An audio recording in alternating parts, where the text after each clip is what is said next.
तो दोस्तों, स्वागत है आपका अंतिमा किचन वाइब्स में।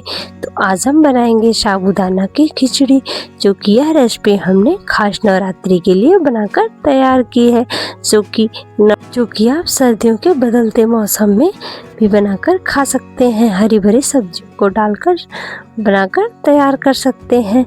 तो चलिए हम शुरू करते हैं।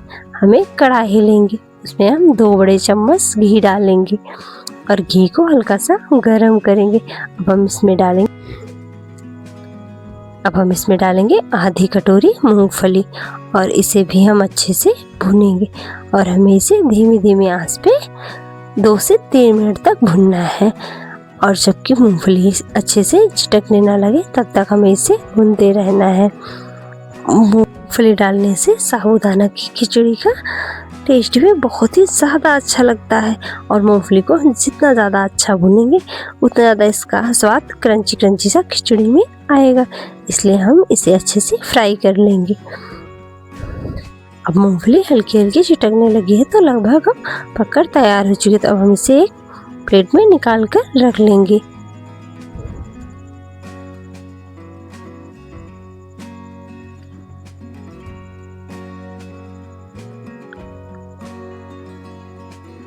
अब कढ़ाई में जो बचा हुआ घी है उसमें हम डालेंगे मखाने को और इसे भी हम अच्छे से फ्राई कर लेंगे।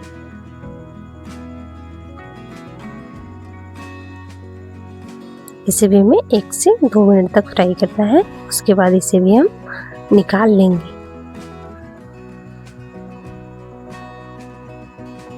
अब जो कढ़ाई में घी है उसमें हम तड़का डालेंगे धनिया और जीरा का।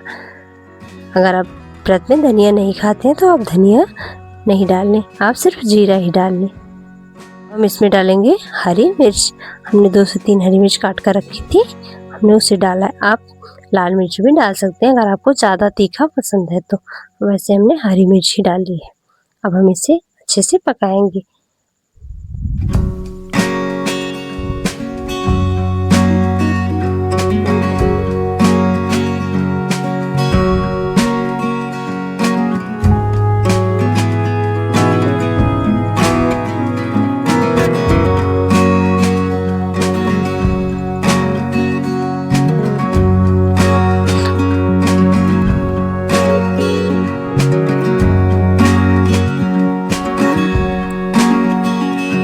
अब लगभग तड़का हो चुका है तो अब हम इसमें जो हमने कटी हुई आलू रखी है अब हम उसे डालेंगे और इसे हम अच्छे से मिक्स करेंगे और इसे भी हम 2 से 3 मिनट तक भूनेंगे तब कि आलू का कलर हल्का सा गोल्डन ना हो जाए, हल्का सा ना पक जाए आलू। तब तक हमें इसे चलाते रहना है बराबर और गैस को मीडियम फ्लेम पर ही रखें जिससे कि आलू हल्की हल्की सी पक जाए।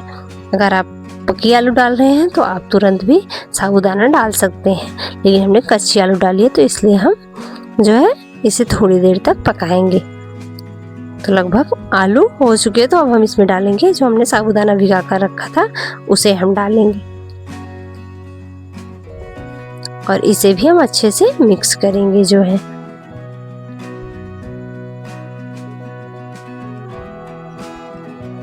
साबूदाना को ज़्यादा देर पहले नहीं भिगा के रखना है। अगर ज़्यादा देर पहले भिगा के रख देते हैं तो डालते ही वो घुलने लगता है, इसलिए हमें उसे 5 से 10 मिनट पहले भिगा दें। उसके बाद अब हम इसमें डालेंगे टमाटर। हमने 2 टमाटर बड़े बड़े पीस में काट के रखे थे, हमने डाले। तो हम इसमें डालेंगे 1 चम्मच नमक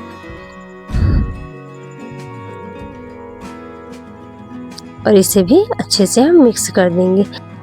आप इसमें कुछ मसाले डालना चाहते हैं जैसे कि धनिया, जीरा, काली मिर्च भून कर रखे हैं व्रत के लिए मसाले बना कर तैयार, उसे भी आप डाल सकते हैं। हमें मसालों वाला नहीं पसंद तो हमने मसाले नहीं डाले हैं, हमने ऐसे ही बनाया है तड़के लगाकर। तो अब लगभग हमारा टमाटर आलू भी पक चुका है तो खिचड़ी को हमें बराबर चलाते रहना है जिससे कि ये तले में बिल्कुल भी ना पकड़े। साबूदाना की खिचड़ी बनाने में बिल्कुल भी टाइम नहीं लगता और झटपट से बनकर तैयार भी हो जाती है और खाने में भी बहुत ही ज़्यादा टेस्टी लगती है। अगर आपके पास भी टाइम नहीं है, आप झटपट से कुछ अच्छा सा बनाकर खाना चाहते हैं तो आप भी साबूदाना की खिचड़ी बनाएं। तो हम इसमें डालेंगे थोड़ा सा पानी और इसे चलाएंगे। साबूदाना चिपकने लगता है इसलिए हमने पहले थोड़ा सा पानी डाल दिया और इसे हम अच्छे से चला देंगे।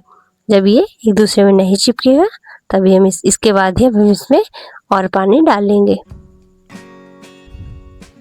इसमें 2 कटोरी पानी और डाल देंगे।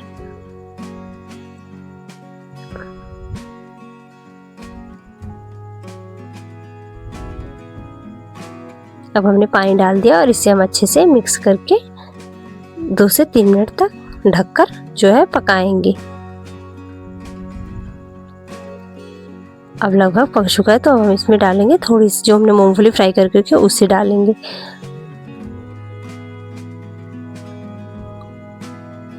मखाने को भी हम डाल देंगे और इसे हम अच्छे से चला देंगे। मूंगफली और लावे को हमें बाद में ही डालना है, पहले नहीं डालना है। जैसे हमने डाला है आप वैसे ही डालें तो बिल्कुल अच्छे से बनकर तैयार होगी। अब लगभग हमारी खिचड़ी पक चुकी है तो हम इसे चलाकर 1 से 2 मिनट तक और पकाएंगे। उसके बाद हम इसमें मूंगफली और मखाने भी अच्छे से खिचड़ी में मिक्स हो जाए।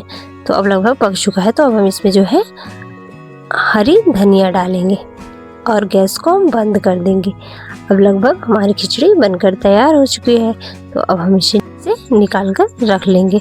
अभी तो खिचड़ी हल्की हल्की सी पतली दिख रही है, लेकिन जब हल्की सी ठंडी होगी तो ये गाढ़ी गाढ़ी सी हो जाएगी, इसलिए हमने इसे थोड़ा पतला ही रखा है।